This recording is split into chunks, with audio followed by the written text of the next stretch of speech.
All right, so it's 7:04. I'll call the meeting to order. Regular meeting, the Mount Holly Planning Commission for Wednesday, July 19th, 2023. Are there any changes to the agenda? No. Okay, hearing none, the agenda is approved. Approval of minutes. Our clerk sent out the set of minutes from, was it July 5th? Yes. And I believe also June 14th? Is that right? Anybody confirm that? I have the July 5th one. She sent it out attached to the Agenda. email. Is it Okay. 14th? I'll let you know in a second here.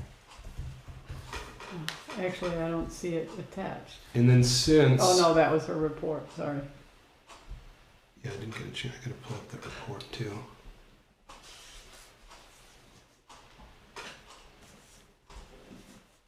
Let me see if I can find it real quick. I should have done that in advance. Apologies. I don't have a, well, maybe it's in another spot. I don't know.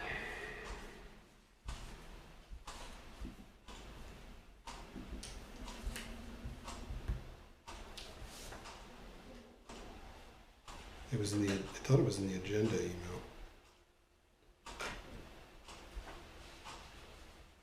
I don't have, Let me just take one look. Did she send it? She sent it as Planning Commission, I think. That's what might be confusing.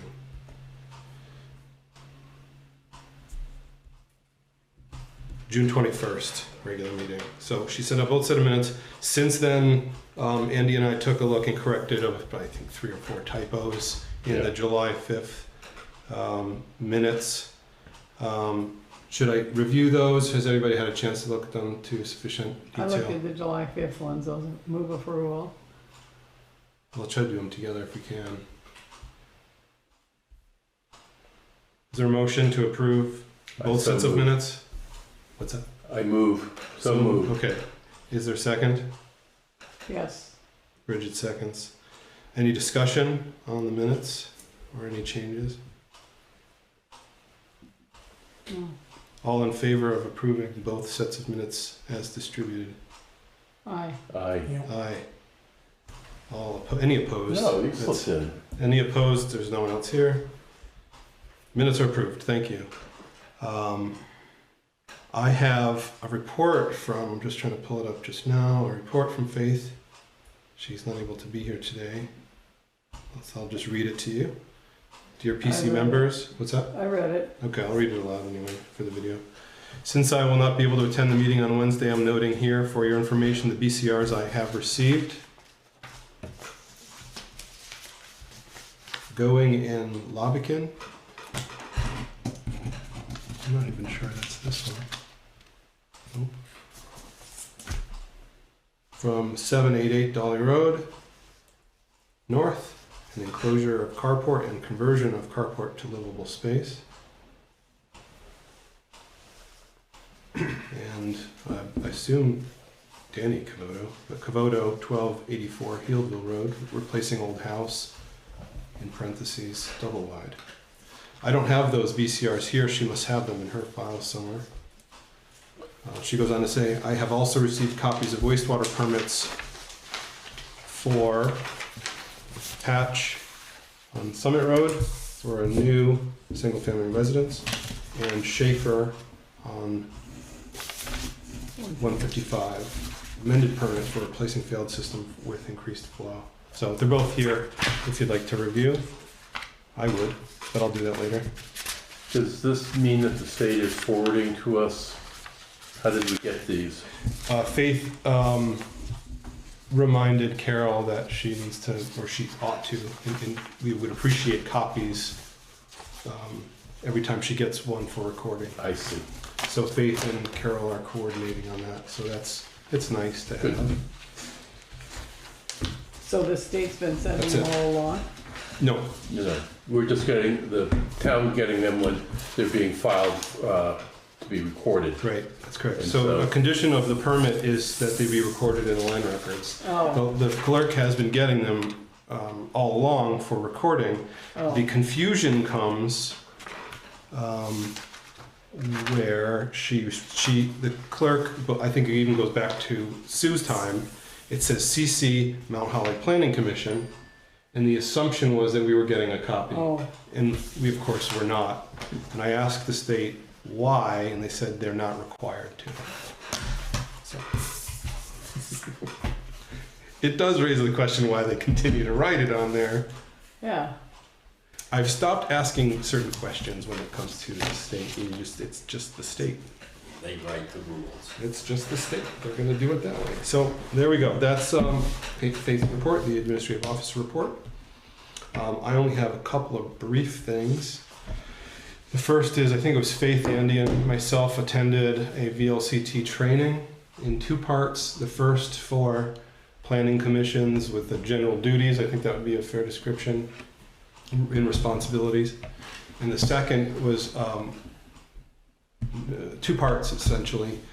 The first being discussion, sort of a roundtable about short-term rental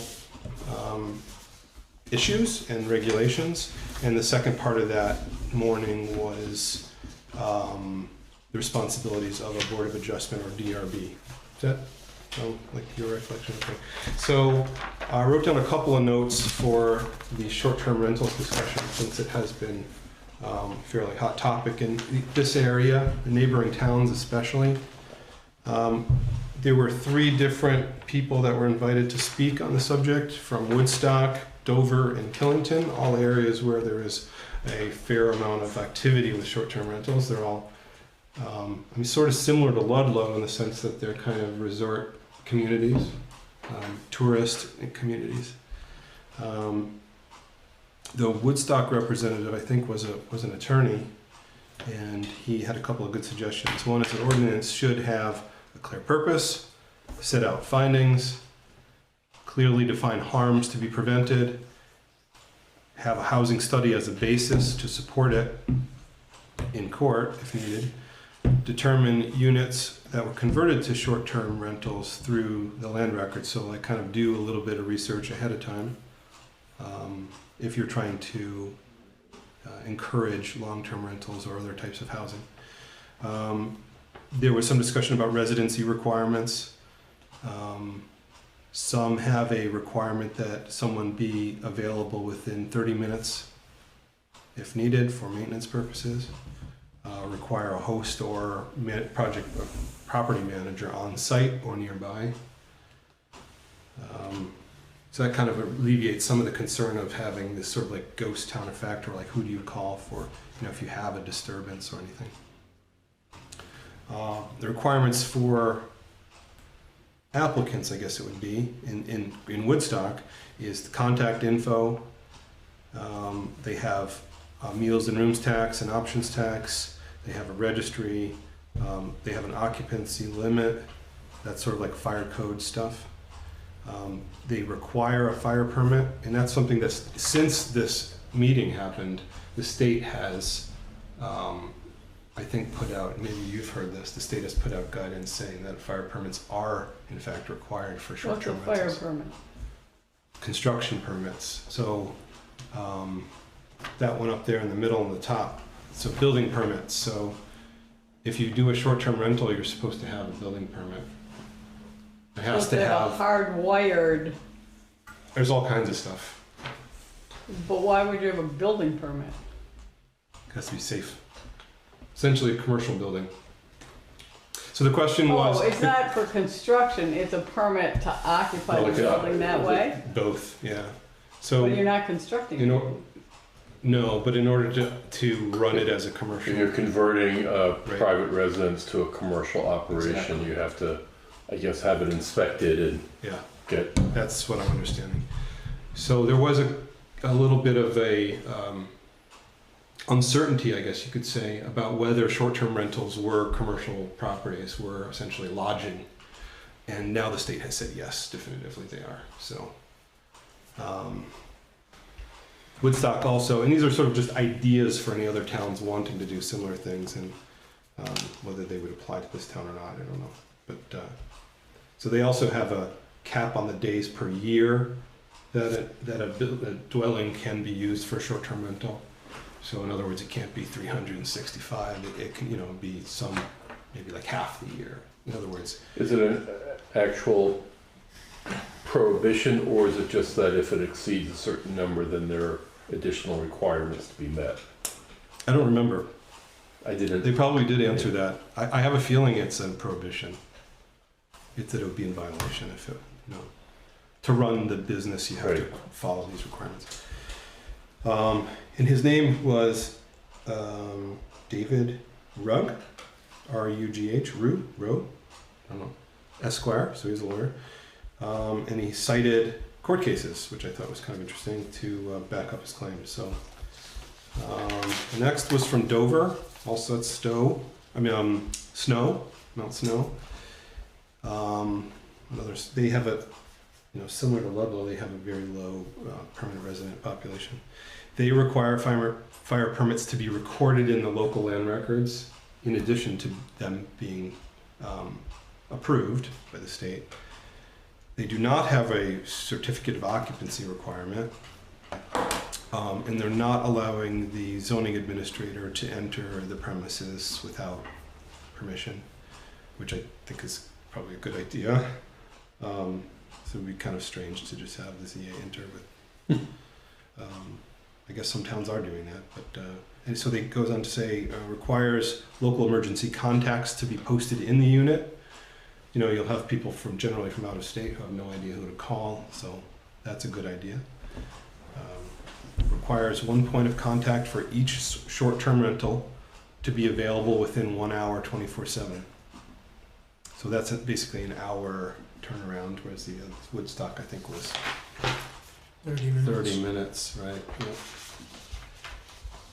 And I don't think that's probably seems like a reasonable thing. Hours. I mean, you can be pretty far away for an hour. They require bear-proof trash cans and recycling receptacles, which I think is a really good idea, because I will tell you from first-hand experience, renters have no idea what bears are about. My next-door neighbor is a short-term rental, and one fateful night, they left lobster out in a plastic garbage bag. That was a disaster. I was picking that stuff up because of course, it went for the lobster, which is just about the smelliest thing you could possibly think of. And it all came to your house. Well, the thing is, the bears are indiscriminate. They just tear the bags, and so you've seen how they work, right? They grab the bag and they go off into the woods and they play with it for days. They'll come back. So it was everywhere. So anyway, I thought that was a very good idea. I've got a couple of those bags I still ain't found. Yeah, right. And the last was Killington. They have a very, disparate number of short-term rentals. It's like, I don't remember the number, but they had very few permanent residents in that town, which, sort of makes sense. They record the fine, and this I only put what's different from the others, so they shared a lot of the same attributes. But Killington records the fines and the violations in the land records to dirty the deed and title. So they found that they were having problem with people to enforcement. So they were people that just weren't bothering to pay the fines, and they said, "What are you going to do?" And instead of going to Superior Court and dragging the town into a very costly proceeding, they found that if they just dirty the title, that's enough to scare people into compliance. How do you dirty the title? Because if you want to clean... No, how did they dirty the title? By recording the fines and the violations. So It becomes a lien. it's a lien, basically. Oh, okay. So if That's you got what a I'm mortgage, asking. your bank's gonna want that cleaned up, and You can't sell. you can't sell it. Right, can't right, right. refinance. I just didn't know what you And were it's a saying. lot of fun. Yeah. So it seems like a pretty cost-effective way of getting compliance. I mean, you wouldn't want to have something. That's one of the arguments against these types of regulations. Like, what are you going to do? Go to court? And you're like, oh my gosh. So that seemed to be pretty creative way of getting people to do it. Oh yeah. So they also have a rule of no hotels in residential areas, because what they were finding was people were having sort of ad hoc hotels, which is more than 16 units. They also had people that were shoving dozens of people into essentially what were single-family residences that could only hold, Yeah. safely hold maybe 10 at the most, maybe 8, just to maximize their profits. So, and then they also had another sort of interesting point. Maybe you remember differently, but I think it's all of the money from everything relating to this ordinance goes to the fire department, because they found that since this sort of bubble, they have not been able to. Well, their fire calls have gone up exponentially, or at least by many factors. There's lots of reasons Because of for the it. tenants, of Mhm. the renters? Yeah, and false alarms, and remember that a lot of these places have automated security systems or fire Call them systems. fire department. So they're using all of that money to fund their fire department, which seems like kind of good. Like Not a bad idea. Not a bad idea. Need a new Renters pumper? don't know how to get rid of the ash from a fireplace. Oh yeah, I mean we've had calls over the past few years that are from renters with the same chimney fires and stuff like that. So anyway, that's what I got from it. Now Killington has 3,600 short-term rental properties, from what I understood. Maybe I got that number quite a little bit wrong, but that's a whole different ballgame than something we'd be looking at. And they actually have to employ. It's so monumental a task of management that they actually use a website called govos.com to manage this whole thing. That alone costs thousands and thousands of dollars. But they bring in, I think they net, I think it was $250,000 for the fire department, And even with the software. Yeah.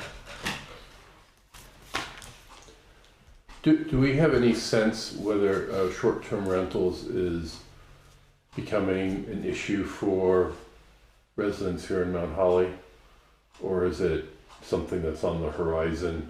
Or is it controversial whether it's an issue or not? I There's a haven't heard lot a of discussion them. of it. There's a lot of them in Mount Holly. So I mean, More in Mount Holly than you'd think. there's a lot, and Right. so I can only give you what I've heard. So anecdotal evidence suggests that there are people that we know in town who are having real trouble finding a rental unit. Right. There are people who have been displaced from their homes. There are people who have flood damage. There are people who have gone through divorces or whatever. They're having, or in-laws, all those things are having a real hard time finding a place to live. That's like the number one issue with short-term rentals, is that they drive up the cost of housing so that local people I can't think afford it. Yeah, I think there's three kind of main areas. So one is the conversion of other types of uses, either long-term single-family use or multifamily to short-term rentals. So it's conversion, and then there's the effect on turnover in the market. So like market forces cannot really operate. So we kind of expected a certain kind of turnover in the market for the last few decades. So you mean like a vacancy rate? Vacancy rates, Yeah. turnover of ownership, and that no longer seems to happen because there's really very little incentive for anyone to ever dispose of the property because it's such a moneymaker. Right, so it used to be that your maintenance costs were balanced with your tax burden, and eventually somebody would say, with this usually second homeowners, right? You'd say, "Oh, I just can't manage it anymore." Like the ongoing maintenance costs overall balanced with the I tax burden. saw one on TV last night. They happened to mention the cost of it, and it happened to be down on the coast, and it was $9,000 a week What was that the cost of? rental, It's a short-term rental. beach $9,000 a property week. on Jersey Shore. Right, I mean, it's in around here. I mean, especially, all year round, but especially ski season. I mean, you get quite a bit of money for them. Sure. Nothing that somebody who was renting long term could afford. I mean, You got a lot of people around here that go south in the wintertime, and so they let their house out right, to somebody, Right. maybe somebody they know or whatever, for a price right. for the winter. And so there are, I think, objectively legitimate uses for short-term rentals Sure. in ways that you can offset the expense of living in this. I mean, we live in a very expensive town. There's no way around it. The heating costs, the maintenance costs. I mean, if you live somewhere that didn't have heavy snows you had to clear every week, it'd be a lot easier, right? And the heating and all that. So there's some real legitimate reasons why you might want to offset those costs, especially as you're getting older. And that's where some of the residency requirements come in from other towns. So, you know, if you living on site, a lot of these towns will give you sort of a blanket Right. exemption. Right. If it's just like an in-law apartment, you know, that's great. Just supplemental income. It's not actually degrading the community in any major way, other than that's a rental apartment that wasn't available before. So the conversion part. And then the sort of third tier that I've noticed people mention is, let's say, effects on culture. Sure. So there's a couple of different ones. One is this sort of vacancy, the vacant feeling of a community. There's the effect on local volunteerism.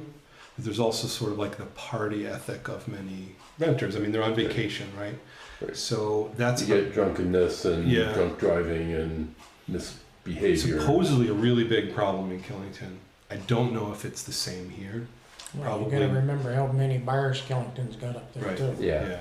So anyway, those are kind of the different things that I've heard. But so going back to the beginning, is it's all pretty much anecdotal. We don't have a housing study, and so what this first gentleman suggested is that there be some kind of housing study as the basis for any consideration of regulation. I think that sort of makes sense, and probably put some meat on this and understand it more scientifically. But so that's what I would probably suggest we investigate, is like what's involved in a housing study. I think we made some sort of passing mention of it in the town plan draft, like a housing study might be warranted to understand the effect of affordability and so on. Well, right now, renting of that type, you have to have your house inspected by the fire marshal, Right, and your fire alarms have to be hardwired, right. and you also have to have the CO alarms. There's several things that right now is supposed to be Yeah. arc fault and ground fault Right. in different areas, and your electrical and so Yeah, on. sure. Yeah. And all those things, I mean, well, a number of those things you mentioned put stress on the fire department. Because, I don't know what our numbers are. I haven't looked at the stats. I don't believe it has them somewhere. But we get a fair number of mostly false alarms for CO and smoke. I mean, that's a big deal. That's one of our The most, in the past, the most calls we've had is probably about 60 Yeah. in a year's time. Well, I mean, if all short-term rentals, and we could probably pull the numbers, pull them off the various websites. And It the will problem go is up. with ours, a lot of them aren't short-term rentals. A lot of them are homeowners. Homeowners, yeah. No, I'm just saying, if all those things happen, those kind of monitoring devices in all the short-term rentals, our calls are going to go way up, for sure. So, okay, I think that was it. Let me see what I had here. Oh, one more thing. Oh, and then the last part of the session, which I was only sort of half tuned into, probably would be more interesting for you guys, and it's like what a Board of Adjustment does. And we didn't get the video yet, but when we do, we can share it with you. I think you have to log in with your own account, your own ID onto the VLCT portal, but Supposedly that video will be coming up within the next week or so. yeah, so that could be good. I'll send that around when it's available. Lastly, I don't think I printed it, but I sent it around. I verified that the state is now showing our ERAF rate at 17.5. So just What? the state match Emergency relief. emergency relief fund. Is that the higher Yeah. amount? Yeah. So I just wanted to We're gonna verify. need that. We are. I spoke with Jeff today. Just got that through in time. Yeah, no, it was like That was really lucky. nick time. So I wanted to make sure that they had recorded it, because I had reached out. It's actually ironic. Like the week before, or 2 weeks before, I reached out to the state because the town hadn't sent the state the confirmation of the approval yet. So I just wanted to make sure it all went through, and it did. It's on there. FEMA knows that we were entitled to, or the state knows that we're entitled to the extra money. Are we one of the 6 towns that have been designated? We are, yes, we're getting the Okay. money. So I spoke with Jeff Rutland today. County was then. I don't know for sure, but Jeff confirmed today that FEMA has already done a walk around Okay. kind of thing. Good. And I don't have the number, but it's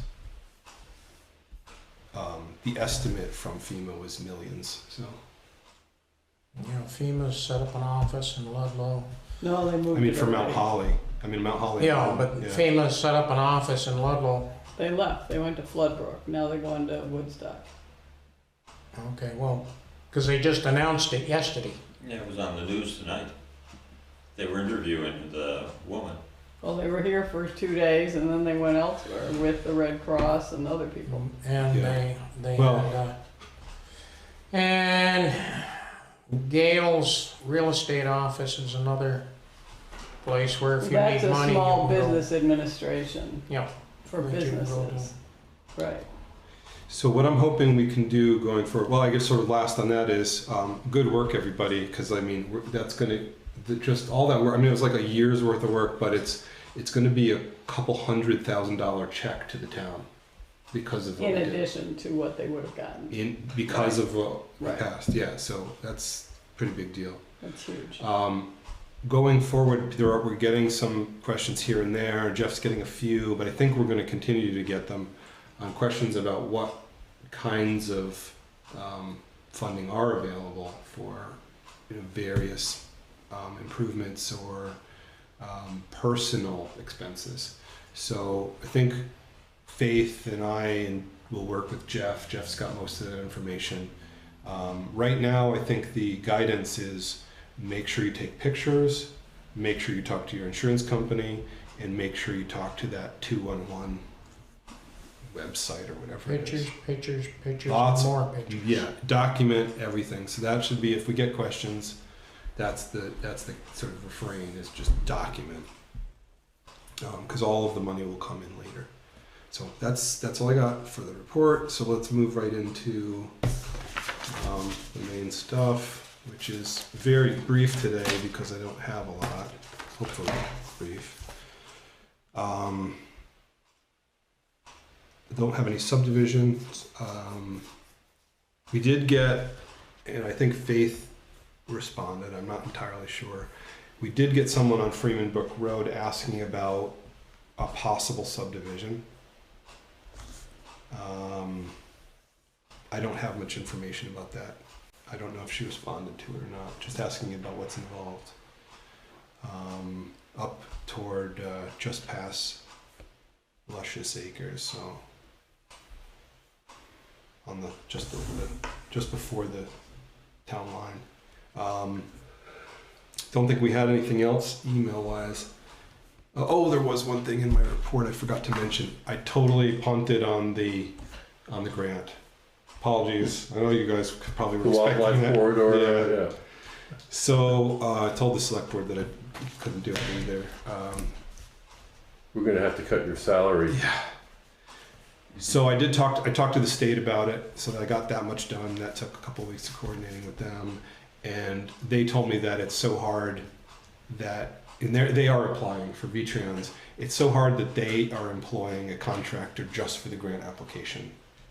And I think at that point I was like, peace, I'm out. So I think it's something we should consider. If they're going to hold it again next year, or offer it again next year, I think we might want to consider that. But I think it would take some months to prepare for it. Well, why don't we work with the state and have them apply for the ones we want? We could try that. Yeah, we could try that. I'm going to send them a message this week and see if we. It's real late for even tagging along on theirs, but I'll see if we develop some sort of rapport with them. Maybe they can pull us in next Brian year. Roberts? Most of your animal corridors are gonna be over the Vermont roads, 103 and 155, Do you know not your local Brian roads. Roberts? Well, those are the big ones. What's that? Do you know Brian Roberts? I know the name, Okay. but I have two of the people that are actually working on. They have ecologists working for V-Trans, so they're the ones that I guess we're pursuing it. So anyways, that I forgot to mention. I don't think we have any other correspondence, not that I can think of. Any new business? No. Okay. Old business, town plan. Let's jump right into maps. This is one that I think very rightfully so was critiqued a fair amount last time. I think you all had some pretty good, suggestions and criticisms of it. So I wanted to show you what I've changed and added. So one of the criticisms was that it was quite difficult to tell the different types of roads apart. So I've done a couple of different things. One is try to emulate the official VTrans highway maps, the town maps, and use, it's a little bit hard to see on this screen. Oh my gosh, is that the mouse is super slow. So for Legal Trail, it has a little LT in the dotted dashed line. It's very small here. Probably could be a little bigger. And for Impassable, a little U, because in the VTrans nomenclature, it's untraveled. They call it untraveled / impassable. That's very small. I didn't realize it would look quite that small on the screen. So the other changes were increasing the size a little bit on the state highway and paved highways.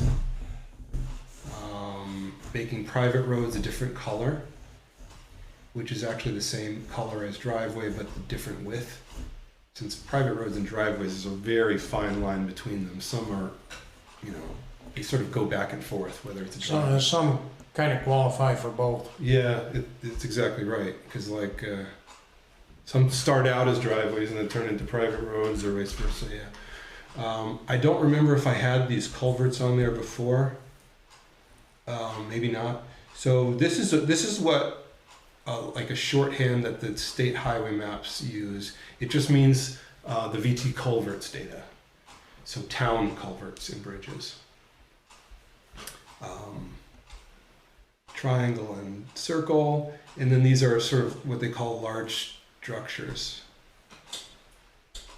Bridges or culverts, and it says or because box culverts on the Grand Bank Bridge or the culvert. And something I added actually today, I believe, so I've been sort of looking at things with a little bit of a fresh perspective after the storm, also including hydrologically connected roads, which is something that is part of the MRGP, which is the Municipal Roads General Permit. And those are ones that the state deems have a severe erosion risk, and they're ones that we as a town have an obligation to manage stormwater. So that's worth knowing. 90% of them are. A lot of them, unfortunately. And that's not every town. It's just we are a wet town. Okay. But I mean, we're at We least... missed out last night. What's that? We missed out last night. Yeah, They got a good one south of us. That's what I Yeah. saw. I Yeah. was driving through that. Wow, really? You lucky devil. I heard there was another landslide down on the Gulf that wasn't there. Well, that wouldn't surprise me. In Proctorsville Yeah. wouldn't surprise me because we were going right through there and you couldn't see 15 feet in front of you. Wow. So, Because the bakery down in, what was it, Cavendish, got 8 inches of water in the basement again that last night. stinks.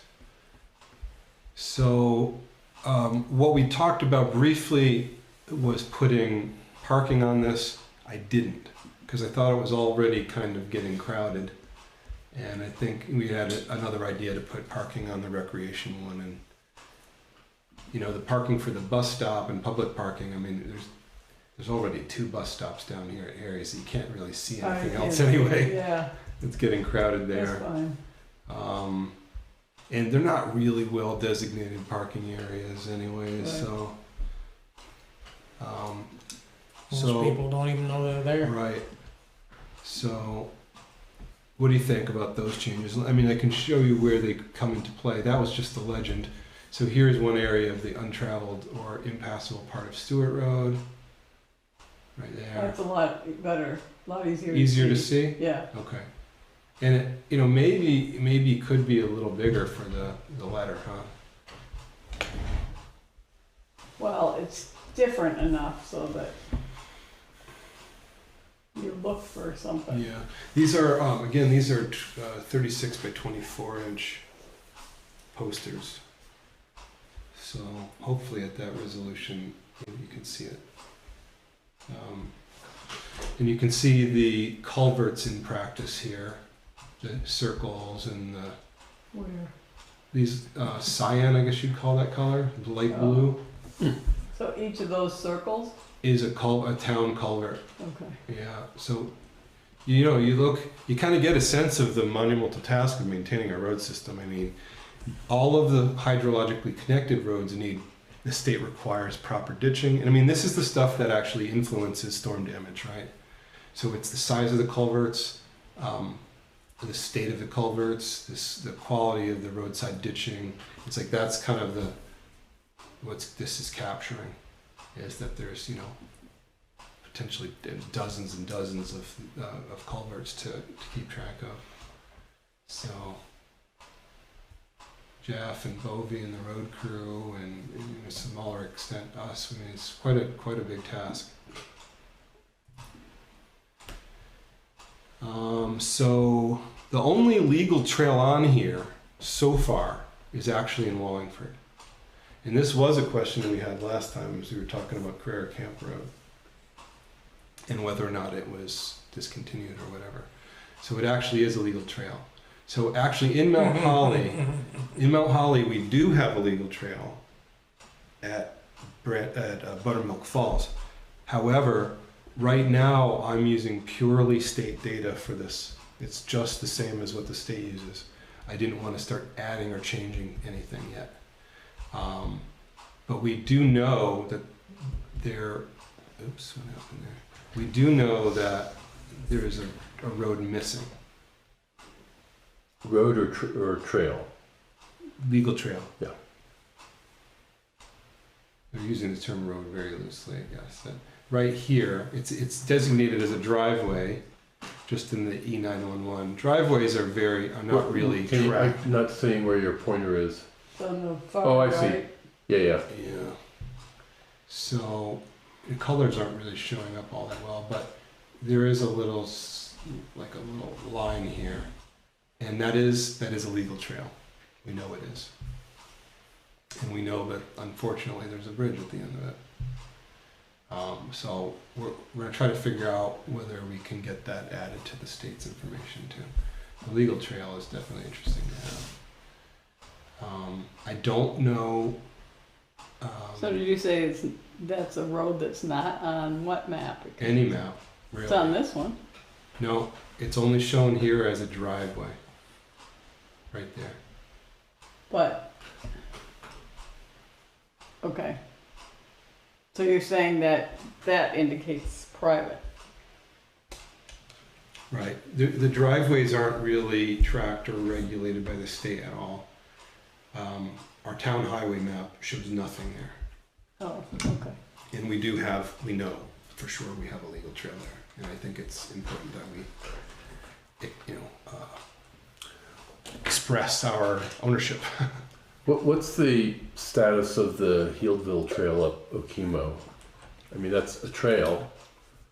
It's in Mount Holly, So but it's I'm using the term legal trail often, and it is a something designation that for roads. for a road, Right. but they're often not. I'm just curious. Would something that's a trail but not designated by the town as a legal trail be shown on a map like this? No. So legal 'Cause trails are town rights of way.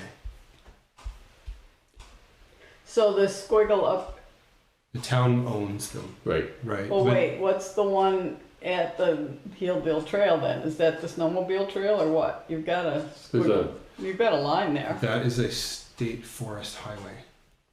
Okay.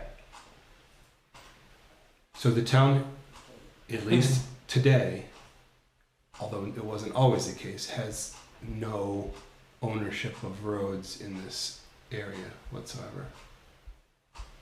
So the Healdville Trail is a hiking trail that is, Right, but yeah, there's no town right of way. no, correct. Got it. But neither is that one you just said. But it's a U.S. Forest Service road, so that's why you're showing. State State. forest. State, sorry. I'd hate to use it as a road. It's in pretty good shape. No, this is a real road. Yeah, it's in pretty This good is shape. what the Vast Trail is using nowadays, and they've done a significant amount of work on it over the Because past. the one I've been up down there on rescue calls was not a road. This is a pretty good road. Well, that might have been a while ago. After Irene, I believe it was, the state put a ton of material in there, and this does continue. I mean, I don't have the recreation map we looked at last week, but it's this is used by the Vast Trail in winter. It's gated at the bottom, and we will probably get rescue calls on this. Okay, the trail I did the rescue on ran parallel to the Vast Trail, not up the Vast Trail. So it was either the Catamount or the hiking trail that Andy was mentioning. And it goes up to the fire tower. That's Oh, the that's a Healdville hiking Trail, hiking trail, and that's rough, very rough. Oh, Yeah. you don't know the half of it. Oh, I do. Because we tore up some equipment. Yeah, I believe it. I was up there just a couple of weeks ago. And one thing I thought about, I was sort of mentioning as an aside, is that the sugar lease is over here. And technically speaking, it shouldn't be on a recreation map because it's sort of not public access. Which I've been trying to get information about the boundary. I don't know if you knew that. Did you know that? I don't know what you're talking about. The sugar lease. What the, sugar lease? Mark Turco has, 12,000 taps up in there? It's pretty I knew big that. operation I knew that, but why would that be on a map? because it's not public access, which is a little bit counterintuitive for a state forest. Meaning the public cannot use it? Not really, no. I think it's a part of the lease agreement that it shouldn't be. He's got people that do use it. No, Mark can use it. What I'm saying is, No. He's got people that cross-country ski through there. And it's not Mark. okay. well, You're saying they're Catamount- doing it without his permission No, or they- knowledge? He's anyway, talked so let's. friendly conversations with them and such. Right. So I'm trying to find out the boundaries of that, and then we could consider whether we want to mention that on the map as something that because we have that map that we just shared last time, talked about last time, and it suggests that all that area is open to the public, and I've since learned it's kind of not. Well, that sugaring operation is changing in the either this year or next. What do you mean? Because of the lease? Well, I know the Lease lease. is changing. Oh, okay. Well, I don't know the nature of the changes, but I knew it was up for renewal. But so anyway, just mentioning that as an aside, I'll try to find out more information about what we can put in there. I just don't want to suggest, people are free to use that and then whatever. I think you see what I mean. All right. So other things on this is the blue outline enough? Can you see it? So it's behind the black top in some cases. So you can see it pretty easily when it's a dashed line, right? So this is the hydrologically connected road segments. And you can see it pretty clearly, I think, on the, class 3 roads. But can you see it okay when it's behind all of it? On Healdville, I can see it. You I can? can see it. I'm looking at it on my screen. Okay. It seems pretty Yeah. clear to me. All right, cool. That's just one thing I wasn't sure about. All right, so let's see. You can see the way that the bridges, the long span bridges are represented here, and that's very similar to how they're done. You see here at Like 103 on construction. Station Road. It's kind of, you see the, Except that Station Road comes in at the top of it, doesn't it? what? You mean this bridge, the 103 bridge? Yep. What do you mean the top of it? The other side, no, I guess. Now, wait a minute. Station Road comes in at the bottom. Yeah, that's right. Okay. So, The other road comes in at the top there, the other little loop. Greenstand.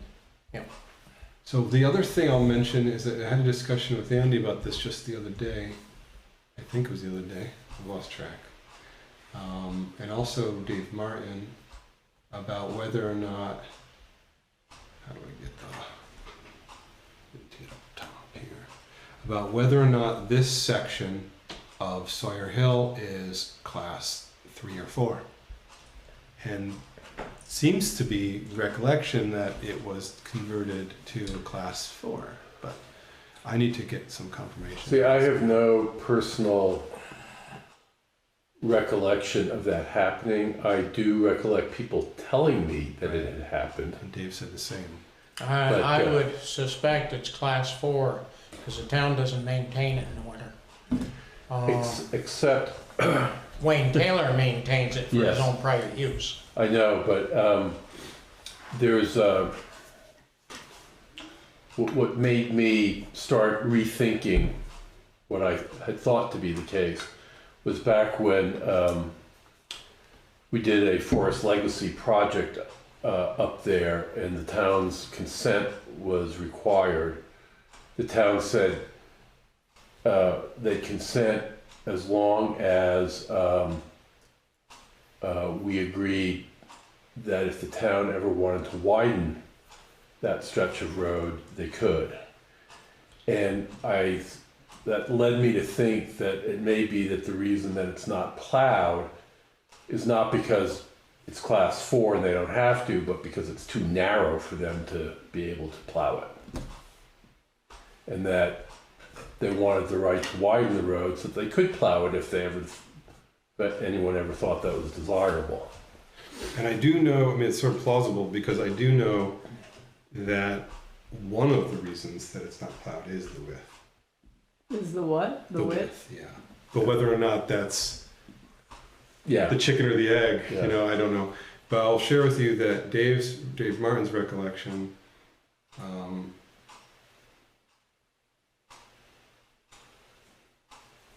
yeah, I had this conversation with this morning. That's what I'm trying to remember when I talked to him. It was this morning. And he seemed to remember someone telling him, because I don't think it was firsthand, that in the process of conserving the land on both sides, I guess it was either Wilderness Community or Wilderness Foundation at the time, sort of part of the agreement, whether with the town or what have you, was that the road be reclassified as 4 so that it not become a shortcut to the Tyson store through Patchbrook Road. I don't think they have to worry about that. Patchbrook Road would never seem like a shortcut to me, Right. but Well, that's what he remembered. it is funny though that we encounter people on the road who've been directed there by their app, Sure. GPS, and they're going on roads that you wouldn't want to walk on, Like let alone Frog City. drive. Yeah, or the Hortonville Road, Or the Well, end of Perry Road. Dave's And that did recollection happen. is similar to mine, except that, and my memory could be wrong, but I think he's kind of collapsed the time frame, because I think that concern and that rationale for reclassifying it as 4 predated the conservation of those lands. I think it happened much earlier. He thought the time he suggested, or maybe it was you, I'm maybe getting confused. Was he, tell me if it was you and not him, but I thought he said the early 80s. Or was that you that said that? No, I wouldn't have said that, because Okay, then he said that it might have been the early 80s. that would make sense, but that land wasn't conserved up there until 96. Okay, so maybe unrelated to that conservation. Yeah. Another issue. Yeah, that could be. And that's about the time that we bought our land up there, so Okay.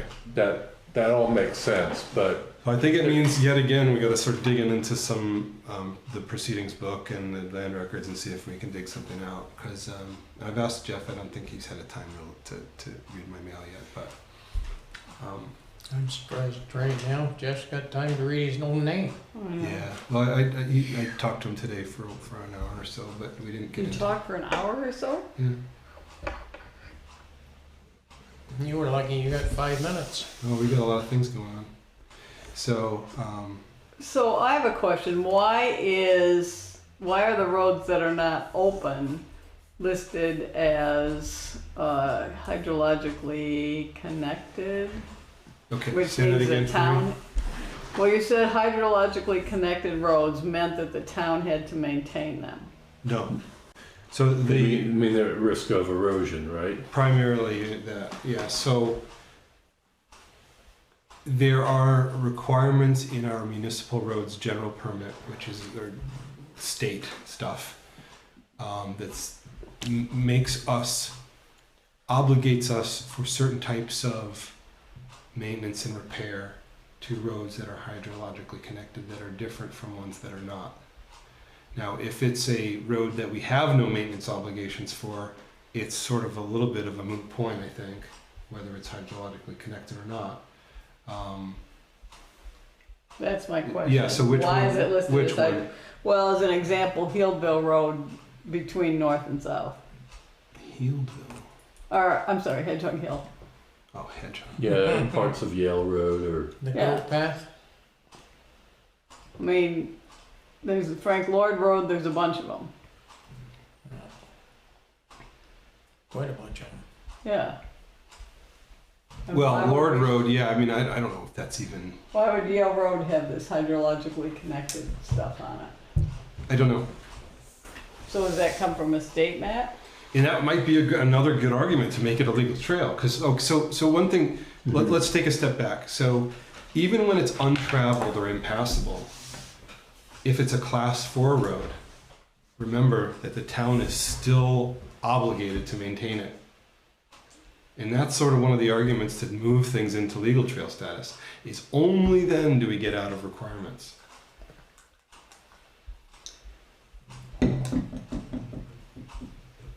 Right? So So that's... what do you have to do? Okay. So let's whether take it's Yale impassable Road. or whether Let's it's look at Yale Road. Sure. Is that, it's what class is that? 4 It's class 4 the road? whole way. It's impassable according to the state, but we know that it's not. You can actually get down it. It's just very rough. It's not impassable in the sense of, Shunpike, parts of Shunpike, or parts of Stewart Road, or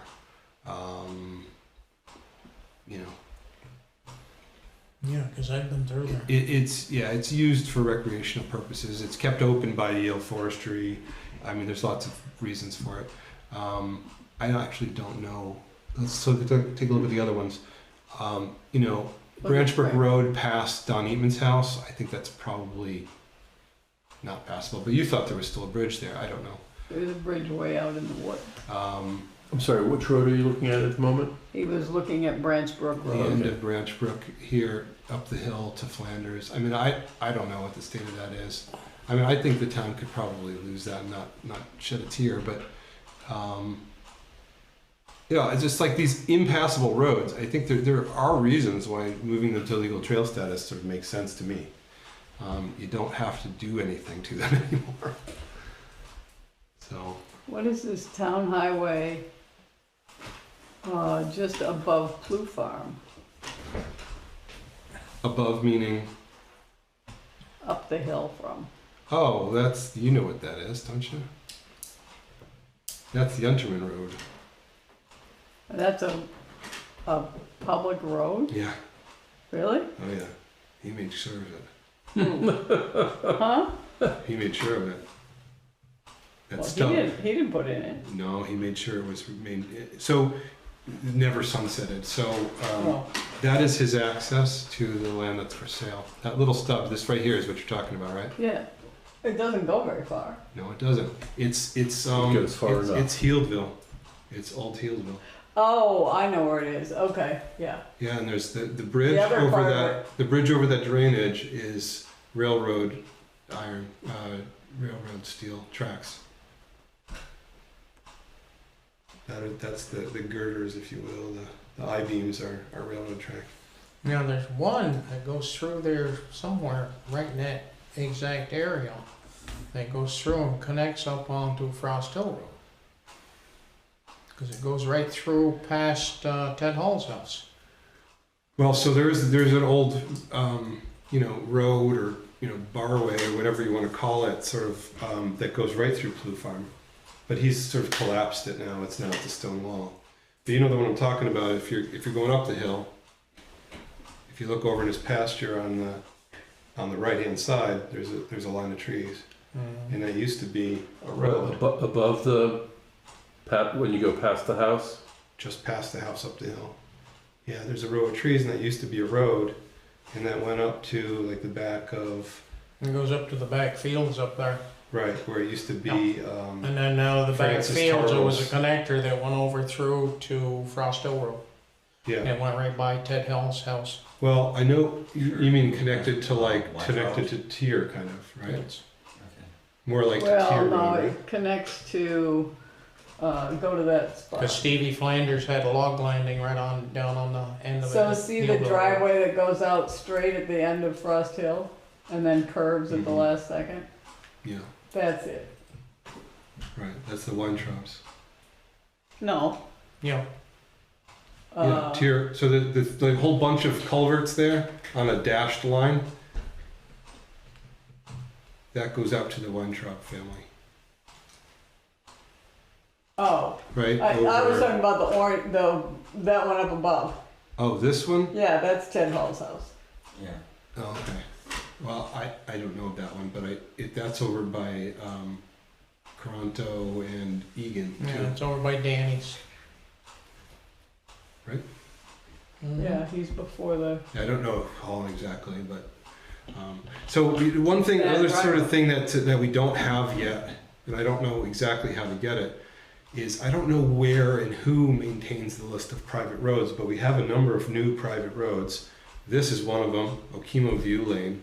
So it's listed as a driveway here. Anyway, I'm not too bent out of shape about it, but it sort of would be helpful for to turn this into a useful fire map, to have all the roads be accurate. But I haven't found a good source of data for it. And the other new road that I know of. Well, that Is- Okemo View Lane there is where they're putting in that wedding pavilion. Right. So it's just sort of a driveway This here at the weekend. moment. And the other new road that I know of is the one that's down in the Andy Bullock's former subdivision. Oh yeah. It was the one that we did down on 155. well, what about the one up to Sawyer Rocks? Well, that's not a private road as far as I understand it. What is it? Driveway. Oh, So private road is any, and this is something we should really consider for future subdivisions, by the way. The state requires any access that has more than 3 addresses on it, and that could be just units, be a private road. So be able to have addresses, As opposed to a driveway. yeah. So the numbering, the sort of addressing in the general sense, like you can't just say like unit number 3 off of, I'll just invent a number, 200 Route 155. but- You can't just have like unit 4 of, you have to have a private road that's, what is the name of the one they came up with down there? I can't remember. Jack Frost, is that what Yep. it is? Yeah. So they have to have like 2 Jack Frost Road, right? So it's kind of ironic a little bit because I don't know if you remember, we got a question from one of the realtors or one of the agents or attorneys the day of closing on that property down there. And they said, well, did you guys mean for this to be a proper private road or what? And we said, well, not really, because we didn't have that in our decision. But in retrospect, probably should have been, because in fact it is a road. It has to be able to get a fire truck down. So it's a road with a name. So anyway, I think we're going to have a lot more private roads going forward, and we'll see. There's one up on Hedgehog Hill South. A private road? No, it's a driveway, Oh, all right. but you come up to the last house up there, and there's a turnaround. And the town road goes this way, and this road follows right along parallel to it on the other side of the stone wall, and then goes up to a house. Is that cross? I don't know what the gentleman's name is. I've been up there once. Yeah, I think I know what you're talking it's about. Rick Cross. You're talking about past the Chases, right? Am I thinking of the right area? Yeah, it's beyond, it's the last house up there. Oops, I went too far, didn't I? Yeah, I think I know what you mean. You can see the town right of way is basically closed in at this point. Actually, it's open, but you won't get through. I won't put my truck out through there. But I used to go out through there. Well, No, actually, why I won't go out through there is the mud. Oh, okay. I went out there to see if I could get through one time a couple months ago, and I just drove up and I was like, no, I'm not gonna. Ruin Oh, it. you only got to the first hole. Oh. All right. So anything else on this guy? But yeah, map? this one runs right parallel to the town road, and he didn't want to fix the town road up the hill Yeah. because then people would use it. Yeah. Huh? So he put in a super Yeah. long That's the thing. driveway. You can't prevent people from using a town road, but you can prevent someone from using a driveway. So, here's that other bridge that's sort of questionable down here. We talked about a few times, the sort of Greendale Bridge. And there's a sort of, it's listed here as a driveway because there is a camp out here. There's So, a camp out there, and then you get higher up on the mountain, there's a couple other camps. yep. So, what do you think What do you mean, what do I think? of the map? Oh, Yeah, there's not much Do I more. have to work on it anymore? Is there? Can I There's move not on? much more you can do to it without making a mess out of it. yeah. I have only one minor comment. I think it's excellent, but, and That's it's a probably minor self-evident, but I don't think the legend indicates what streams are. The streams, of course, are blue, Right. but Okay. but they're not shown there amongst the. Right.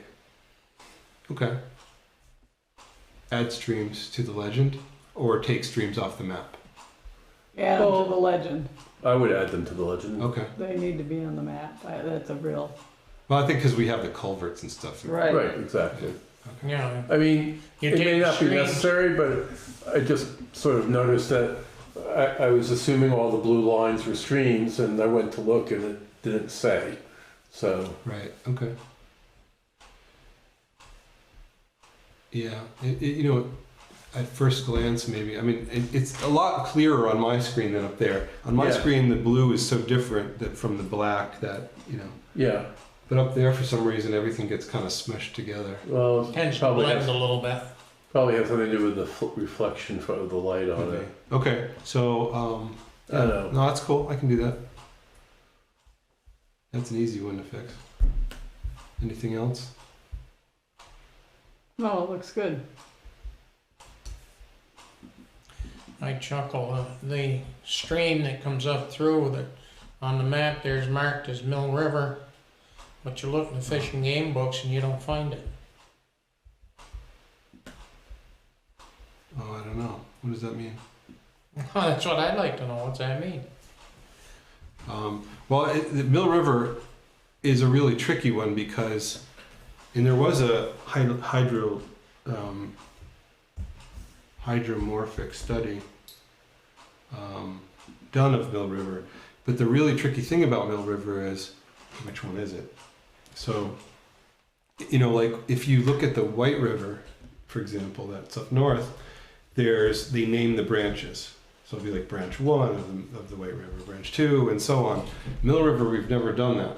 So Everything's the Mill River. everything's the Mill River in town on the west side. So every stream is basically the Mill River. According to the map there's only one marked Mill River. Right, so you can see here, which is sort of like defies logic a little bit.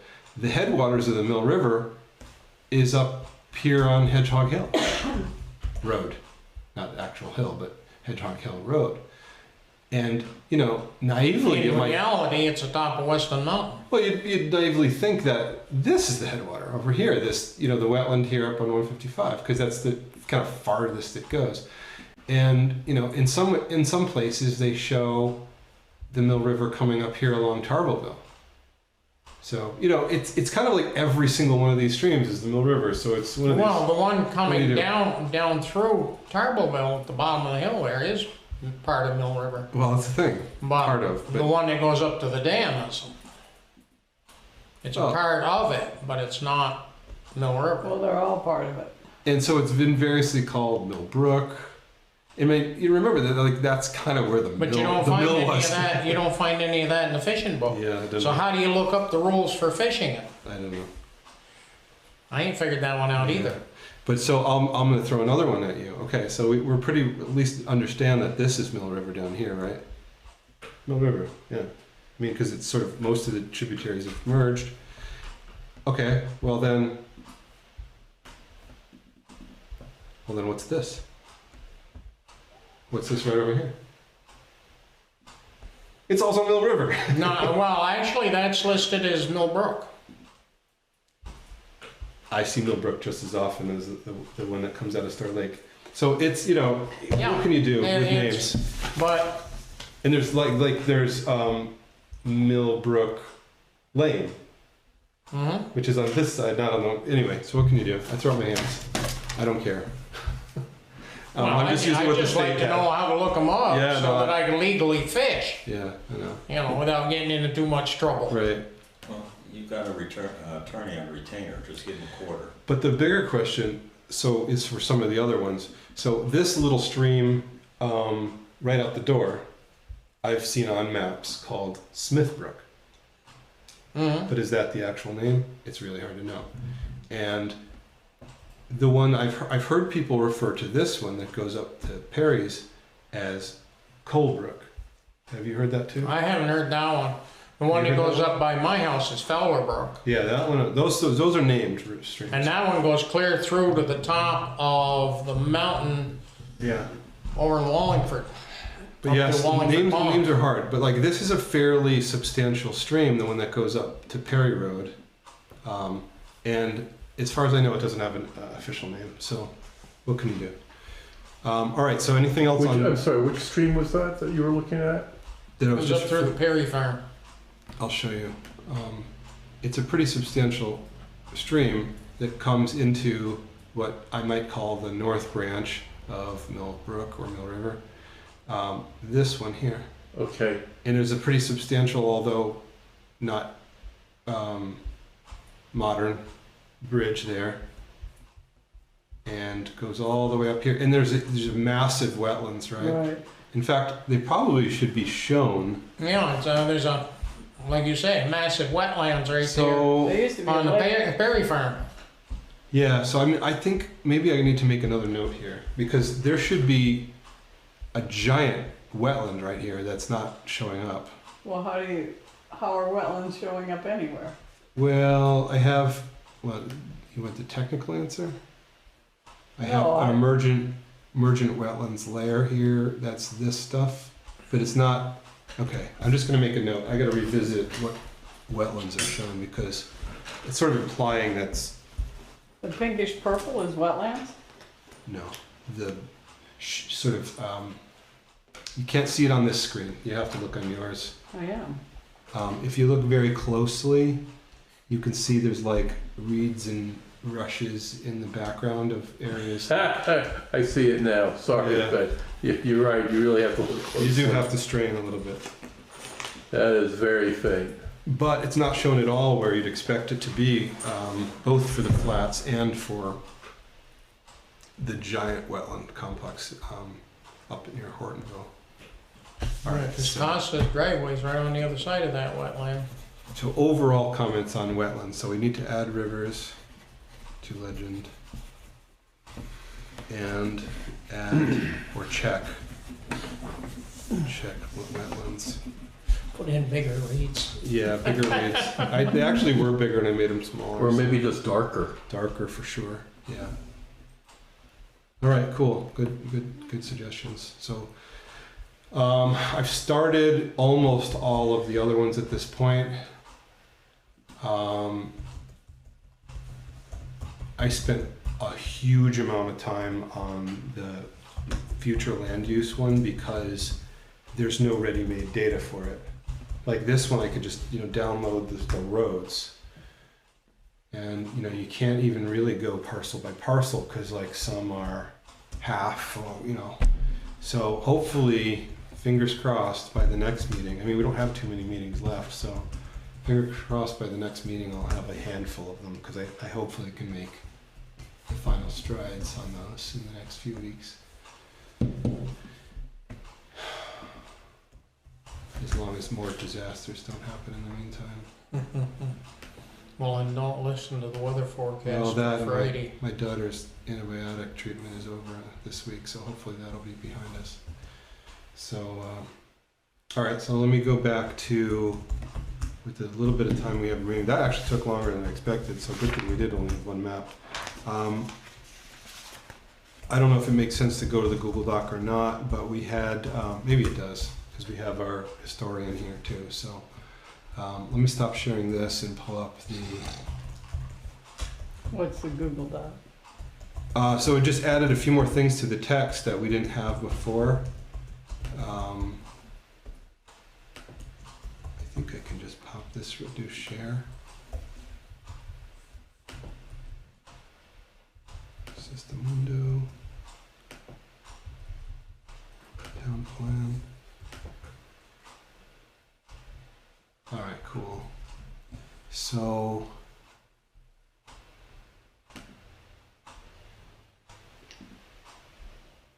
I think that was, I mean, you've done a lot of edits, but I think you didn't add like a lot of changes in one particular area. There were a couple of areas, I think there were 2 items where you said we need something here, and yeah, those were very helpful. I had a they number of those. They weren't significant items. Yeah, but I think though I'll show those too, because I think the main areas of change were historic sites is basically entirely new, which I think we can just kind of quickly look at. So there's a blob of text here that is, I think, copied from the state archaeologist. Yeah, this, at least the second part of it is just pretty much straight copied. I don't know if you remember, it was 2 years ago now, I think, believe it or not, we got a blurb from the state archaeologist. It's kind of amazing how time flies. But then, ooh, this scroll bar. Wow, maybe I should go with the scroll down differently. So anyway, the main gist of the state archaeologists is, of course, native peoples. They only sort of briefly mention the European contact part, which is... All right, so anyway, then we get into... We don't really have any... So there's really nothing that compels any protection other than for burial sites. So you probably know this. Burial sites are protected by the state. You can't disturb burial sites, even if they're unmarked. So that's about it. Other than that, you just sort of recommended that you contact the state archaeologists if you discover something in your field or whatever. If you're plowing and you hit some remains of I don't know, I just find a cache of arrowheads or something, you probably just want to give them a call. They'd probably be interested. But there's nothing that you could actually do beyond that. So we can say, something about stone walls are worth preserving for, because they're historical remnants and irreplaceable historic assets, but also survey markers. But then we get into sort of the more interesting part, and that's sort of identifying certain areas to call out with as being particularly important. So Belmont Village, I don't have too much else to say about it, but it's state Register of Historic Places, so it's a designated historic village. The Green Mountain Cottage was very recently added to the National Historic Record in addition to the state. Fire Tower is about to be added to the state, and it's on the whoa, what's going on? It just took a mind of its own. John, Yeah. is there anything we can say about why these were deemed worthy of being included in the state or national registers? Okay, my computer decided to go crazy. Yeah, that's a really good question. Do you see this? It's just Magic. gone. Zoom has decided to take over. Do you want to look at it? I'm sure there are reasons for that all. I didn't have, oh my God, it's doing it again. Something's wonky. So I don't know them offhand. And I this, I believe it just adding those little things took quite a few hours You to didn't know you could do. do that to your computer, did you? All right, I think it's sort of back now. Let's try to do this gently. For the moment. Yeah. My presumption is that they had to apply, because there's something, like some modern house that was, Yeah. on the other side of Yeah, that's on the National 103. Register. That's on the National Dolly Road. Registry. Yeah, it is. Why don't you list It's that? called Corbu. Can't even find it. No, it's called Corbu. It's, Why is that not listed here though? I didn't put it on. But I it's on should. the National Register. Yeah, I could put it Yeah. on. So it's there because it was designed by architects trained by in the Bauhaus School of Architecture. It's yeah. Yeah, So but it's like one of these up that real bad dirt road trying to find it. no, it's just at the end of it's at Dolly and Shunpike. It's right on the Yeah. corner. Mm. Dolly and Shunpike. Yeah, Dodge Road, I I thought it think. was on Roger Hill Road. No. Dolly and Shunpike Yes. is Yeah, it's the up. two ladies. Help me, Jim. Yeah, it's It's across the street. no, it's somewhere up Dodge Road, like, Not Dodge Road. Not Not that Dodge road. Road, no. it's right up that I road. can show you exactly where it is if you want on the map. What's Very the familiar house with look like? Because I tried to It's a look cement at block. some It just looks modern like a piece of cube. garbage. It's a cement Okay, I know where it is. with Yeah. glass. So if you're going up Dolly Road and you hit Shunpike, it is the very last house on the left. Mm-hmm. And you might actually access it from Shunpike 2. No, No, it's from Dolly, right? no. Yeah, You so access it from Dolly Road. In fact, I had a long conversation with them one day because they wanted a burn permit, and I said, that's fine. You can you can do the burn and all that. But if we ever have to come in here with a fire truck, it ain't gonna happen. Then what do you mean? Well, the gate to get in the driveway was about 5 feet off the road, and it was just the width of my pickup in the stone wall. I says, "There's no way a fire truck's coming in here." yeah. So within 6 months, I think it was, they kind of cut some trees and made some adjustments. Yeah, that's why it makes sense to have these recommendations. Because that place was for sale for something like It was. $1 million I or think two. it's, Two, Yeah. has it sold?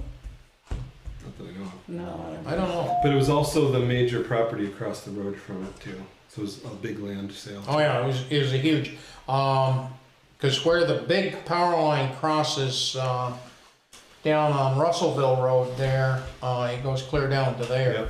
Yep. It does. Because that's where they were, had a log landing down there. They Yeah. logged that out, what, 3 years ago, I don't know. 4 years I ago? don't remember.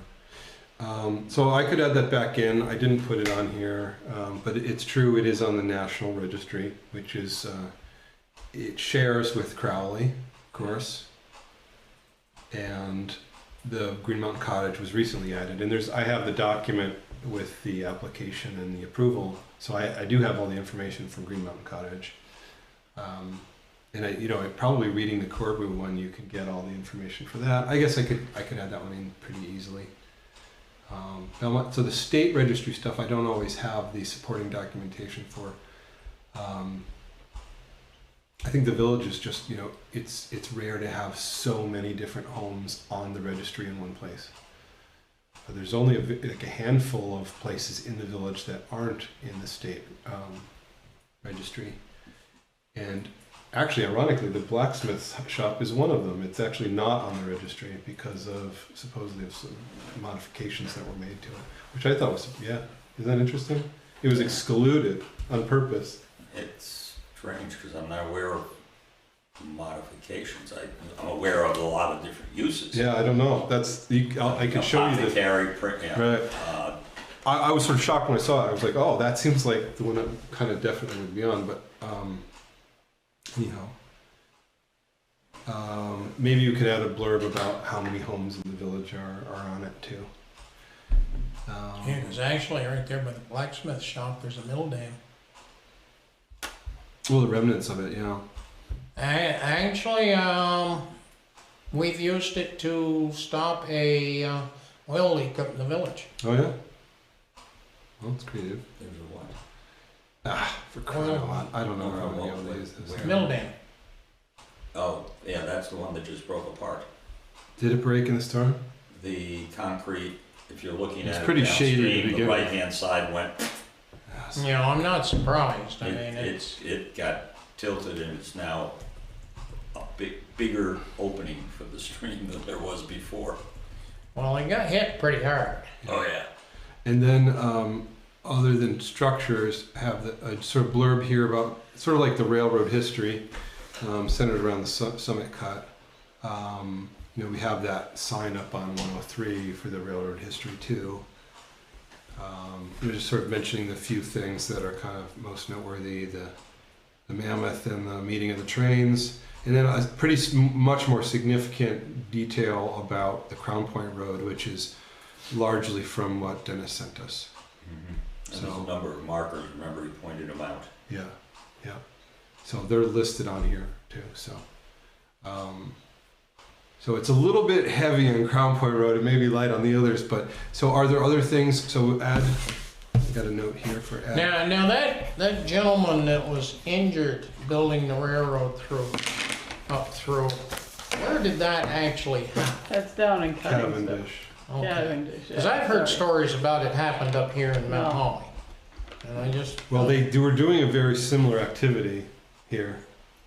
The black powder Oh, yeah. charges. So It was amazing the guy lived. right, it's very famous. Gage. And in fact, I think his skull is down in the museum in Washington, isn't it? Didn't Harvard or Smithsonian? I somebody don't know. get it? Somebody's got it. Harvard or somebody looked at it. Because I saw a notation on it somewhere recently. They might be doing another walk soon. So anything else for historic sites that we think is, anything jump off the top of your head? We have countless, sort of ruins. We have countless cellar holes, and I didn't really want to get into any of that, honestly. Actually, I did. Actually, now that I mentioned, you already have the thing for Yale Road, so that's covered. So the one stone wall I did add, this sort of remnant, I put up in a different section here. So do you see this here in the middle? Well, you may not see it on the screen. I said, I mentioned stone walls being cultural artifacts. And I said, a particularly noteworthy stone wall marks the historic boundary between Ludlow and Jackson Square. So that's your wall. So I just added that in there because I think that's something that is worth preserving if we can. There was also the Maple Hill with the maples and the stone walls. Yeah, but I don't. That's more, I think, in the scenic. Yeah. Yeah, because we have scenic areas in the previous section, which we could definitely add to. I think we actually have it already. But for historic sites, is there anything beyond what we've mentioned that's worth, really calling out? Sears Cottage is not worth it. Because we used to have it in old plans. We had Summit Station was on there. Lots of things that are actually gone now, which sort of speaks to how well we, but what can you do?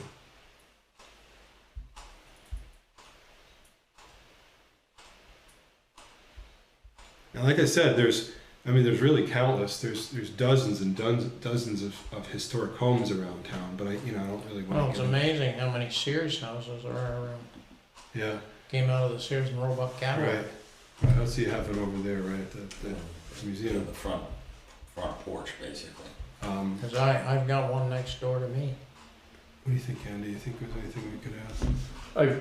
I found the state's website on their registry, and it gives a little explanation about some of the Yeah. properties, so I could add a little something to Green Mountain Cottage, and if I can find something on the village, I can add that too. Okay. I can't think of anything else though. What to about add. the camps at Nineveh or any of that? The wilderness community? I mean, I don't know. I don't know, does that qualify as for, I mean, we've never, town plans, official town stuff has never Yeah. acknowledged all of that, but it's certainly been a huge part of that part of the, you know, part of the town. it just seems dating from the 1960s isn't Oh, old enough to Well, I qualify thought as it a was- historic site. I thought it was from the 30s. The lower camps up Is in that in Plymouth, Plymouth? yeah. Okay, all right, never mind then. The area, I mean, I've been doing a little research on the area, and there were several schools and farms and mills up there. Yeah, To me, it's interesting how well settled that area used to be and no longer is. And you can find, as you were saying, cellar holes all along the sides of the roads there. maybe It if, was industrial. I would think that That's the sort of surprising thing. Yeah, Is that the land use history of Nineveh is in straight up industrial, commercial. Like Yeah. that, it was a big time, and there's various, the Iron. Hastings and the Spaffic Iron Company. it Yeah. powered the furnace in Tyson. Yeah, right, and Tiny Pond did too. I think there's what, a Tomb of the Unknown Soldier? That's That's his it. Oh, that's in Plymouth. Plymouth, I wasn't sure. Yeah, it's over the It's border. right Yeah. just It is north near. of Nineveh. Yeah. It made me think. but what about, at least saying in there something about the museum as a repository of the history of Artifacts and so forth. artifacts and manufacturing and Pictures schools, and videos. one room schoolhouses, there were what, 12 of those, 9 or 12 of those? Yeah, I wonder, and I'm a little fuzzy on whether we did this or not, but that also could be, didn't we have in I mean, it's- community facilities? No, at one time there was 3 post offices there in town. In community facilities, know. we ought to see something about the More than, museum. well, Healdville had one. Like I say, that I know about. And I didn't come here until the 60s. This is what we have right now. You can see it toward the top. What's that? Mount Holly Oh. Community. So what I'm not clear is there are two different organizations. What I've never been clear on is there seem to be two different organizations. What do you Is that mean? right? The historical For the museum? museum. There's Historical No, no, no. Society and No, Historical no, Museum. no. No, it's the Mount Holly Community Historical museum, I think, Museum. I believe, yes. Okay, but like on the grand list, the blacksmith shop is owned by a different entity. Well, that's a than- mistake on the grand list, That's 'cause it's probably, all that's a owned by mistake, the it's owned same. by the same. Okay, Yeah, because it shows like a different. no, Well, you Contact know what it person. is, that's where the museum originally was, they Historical before they changed got Society. the Perkins House. And it might have Never been been under the updated. 1960s when they first started, and they Okay. never changed it when they became the They museum. didn't change their name when they got the new building. Alright, It's- Well, there are two names in Well- the records. So there's Mount Holly Historical Society, I think, or something like that, and then there's Community Historical Museum. That was on the blacksmith shop yeah. Okay. before we started. Anyway, that was raising money. confusing to me. I wasn't clear on, but there is just one group. Right, Yeah, Okay. Well, we could add something here about what the collection is, right? yeah. Stephen will write that up for You you. want to write a sentence about what the collection is, Or pull stuff from the verbiage that's I there. tried to pull stuff from the website or something, but I wasn't sure. there's something on Facebook too, that Robin maintains. There's all kinds of stuff that's been Well, printed could you in, guys yeah. just come up with like a short blurb just to add to this that says something about the collection? Because right now we just have the locations, Yeah. which is probably too little. I could ask Dennis to write it, but it won't be short. That's what I mean. So why don't you and Robin, you and Robin come up with like 2 sentences on what the collection entails. So I mean, it's like cultural artifacts or history of blah blah blah. That would be great. So, all right. So we're running out of time here, but I think the main other thing we kind of, or I did some work on, I think you did as well, is sort of shoring up, no pun intended, a little bit of the flood stuff.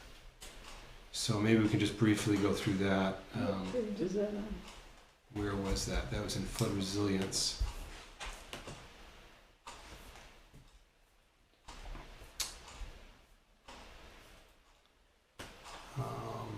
Page I don't know. I don't 70. have the pages here, but 70. so let's see. What is new? It's a little bit hard to remember.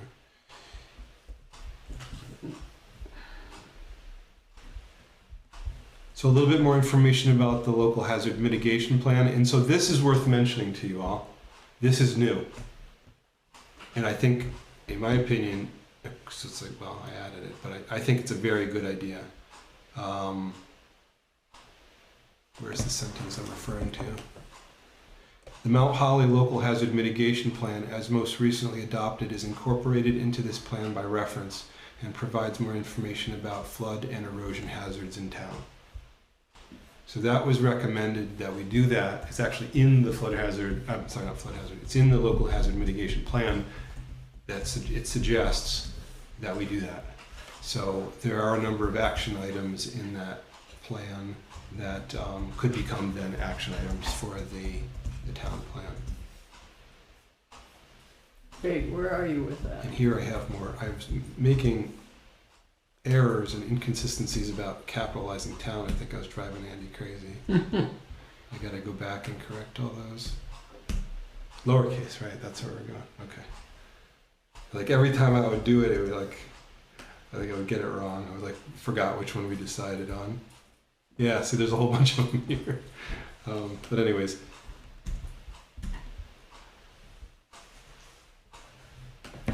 And a little bit more information about some of the funding sources for mitigation efforts, which is going to become an issue. So as part of the discussion I had with Jeff today, there is going to have to be, I think, a renewed interest in preventing kind of, getting things out of the way of dangerous situations. For the most part, we'll need homeowners and property owners to agree to buyouts. It's not something, it's not an eminent domain seizure kind of thing. It's not a taking, but it would be something, if a homeowner wants to avoid repetitive loss, then there is funding available for that. There's a couple of properties that were very severely damaged or threatened in this past storm where those might be things we want to look at. Let's see what else. So these are the 2 funding sources. We just mentioned them. The Flood Resilient Community Fund. These things could also be used for upsizing culverts. We're going to try to do as much upsizing as we can through the FEMA restoration. We're going to try to do, Jeff's going to see how much we can get out of them for that, or whether the town can just buy, like a truckload of culverts, which we could use for replacing inadequate driveway culverts. So, one of the issues is, the culvert costs have gone through the roof in the last couple of years. So, homeowners can typically not really easily afford a couple $1,000s of culvert plus labor to upsize their culverts on their own. So, we're just going to have to think a little bit creatively about how we let that happen.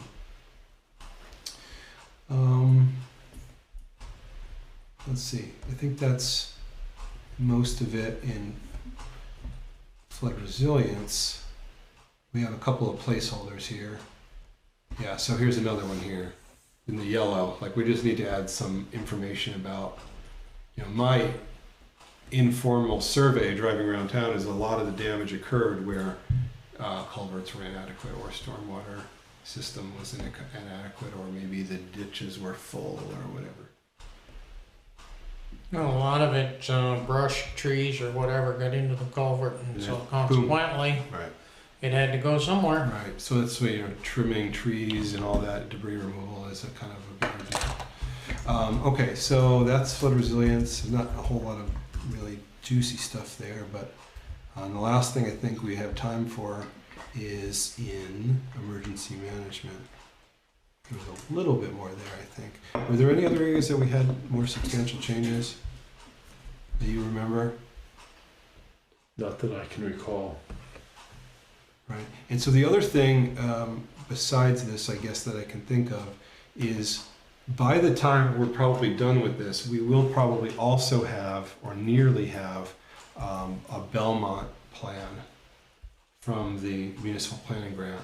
And so I have a placeholder here. I don't know, I haven't seen any text yet, so that's just keep that in mind. I had a conversation with the consultant today. Hopefully we'll be seeing that pretty soon. But should it be something that we expect it to be and be beneficial, it might be good to also include that by reference, like we did with the local hazard mitigation plan. But we'll see. We'll cross that bridge when we come to it. So let's see. Emergency management. You could always say at the time of writing the Belmont plan is in the works Right. and will be included by reference. I'd rather know what's in it before we. Or if available, will be included. Right. I mean, you know what I mean. Like, I'd rather know it's something we want before adding that text in. But I think it will be good. But I just want to make sure. Using this mouse is very difficult. All right. So, what did we add here? I'm not entirely sure. Where? Oh, one thing that's different here that's added is, I can't remember which section it was, preparedness or... So one thing that Ludlow had apparently at their disposal for this emergency was a list of properties that are at risk. And we talked about that, I think, in a variety of different ways relating to our flood bylaw. So, we started to put together a list of properties. The select board asked us to do that. We sort of refined it with the regional planning commission a little bit. We found, the ones that were going to be different from what we had before and so on.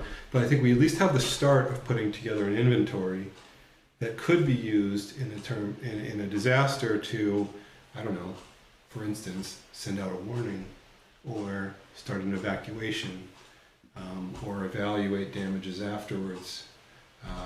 Or specifically to go to look to get that photographic evidence we were talking about. So I think I put that in here. That would be nice to have. I've talked to Faith about maybe trying to start putting that together. So that's new.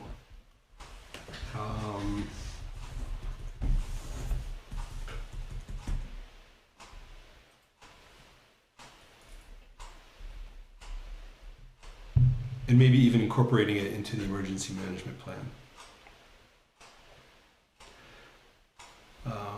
I don't know why the shelter at the school didn't open. I guess they couldn't get a hold of anybody. It sort of raises the question about whether that should be a shelter in the emergency management plan. Anyway, so I'll be working, I think, with Jeff and hopefully others over the next few years to make sure that our shelters are adequate. I think we're going to want to have generators at the shelters. Jeff now has a radio, which is good, so Billy and Jeff can chat in an emergency situation.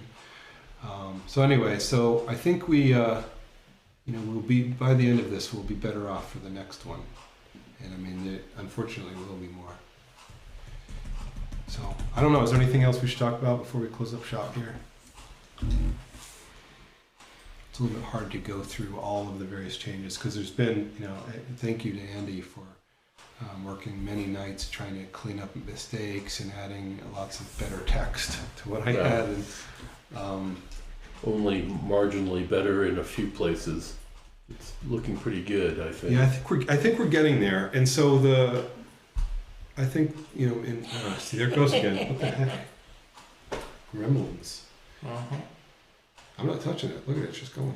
So we don't really have probably what we need for this, for the educational facilities, and that's because we haven't been able to have that conversation yet. I don't know what to say about that, other than I'll keep trying. And I think we're just gonna have to put something in.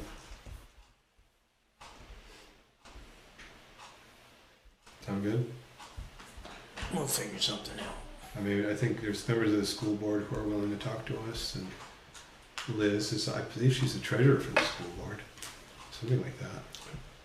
So, I think there are school board members who'd be happy to share some thoughts Yeah. and help flesh this out. yeah, so I think we're just gonna have to try to get it done one way or the other.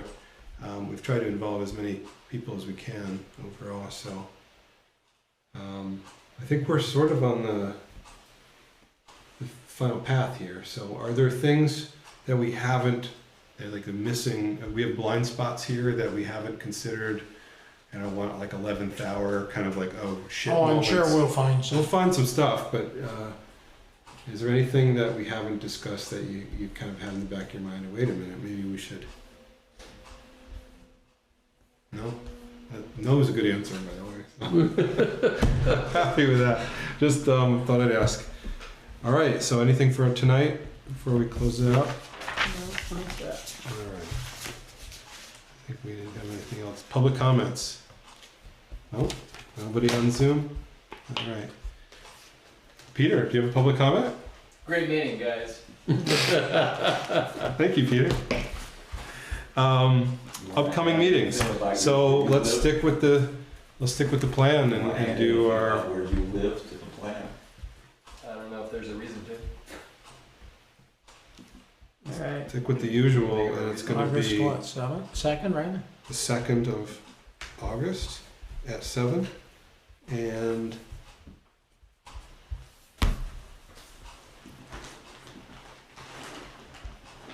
I'm gonna be on Zoom at best for that. how did I just get? I just got a Ned Swanberg, isn't that DEC? I don't know. Some event just popped up for tomorrow. Substantial damage, something. Anyways, so the next regular will be the 16th at 7. So those work for everybody. The That's second good. is not. 2nd and the 16th, not for you? No, but I'll Okay, Zoom if I can. okay. Zoom it.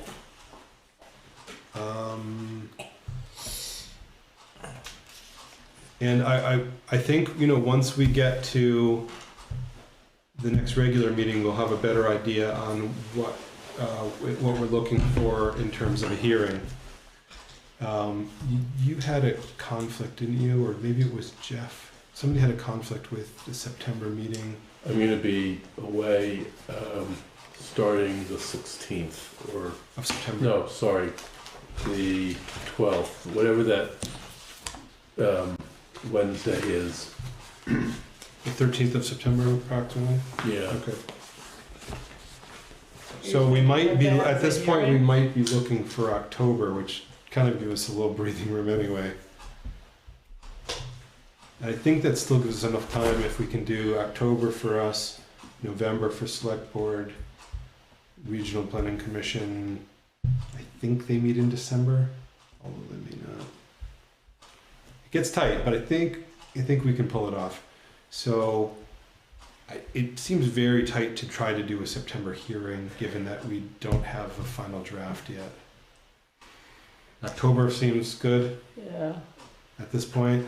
should work. Okay, it's only a month slip, so I think that's, it's only my fault. I haven't, just the maps have been way slower than I hoped. You've been goofing off. Yeah, right. We know. Yeah. I mean, come on, you don't have a life. I don't work hard enough. Okay, and I think, just sort of a little bit of carrot here. I think once we get to that point, we can go back to one meeting a month. What do you think? Yes. So, won't that be nice for the first time in years? I don't know what to do. Yeah, I right. will. I don't believe that at all. Okay, so Let's The see, there's. November I think I one, missed are it. we expected to be at the select board meeting? let's say that again. The November meeting, if that's a select board hearing, I don't know how they'll think want to they'll do be it. there. Okay, I don't know how they'll want to do it if they do a separate meeting or not. Okay. I don't know, it's up to them entirely. Or whether, you know, whether there will be a great attendance or not, I don't know. I know the last town plan, they did it at the school, but there were only probably 15, 20, maybe not even 20, maybe 15 people in attendance. You never know. You never know. You never know. Could be 15 this time and 100 next time. Yeah, you never know. So, yeah, we'll have to cross all those bridges soon. Figuring out logistics. If it involves the school, then it's a whole other thing. Why? To schedule the Oh. auditorium, or, you know, this room can probably only fit, I don't know, 100 people. If the school gives you a problem, you can always use the art fellows hall. How many do you think you can get in there? Hmm? How many people do you think that'll hold? We can also do the community center. Maybe that would work. Well, yeah, the community center, but the art That fellows is about bigger, 100. isn't it? Is it Oddfellows bigger? Oh, yeah. Yeah, they got Yeah, what? they get 90-some 100 chairs. Oh, okay.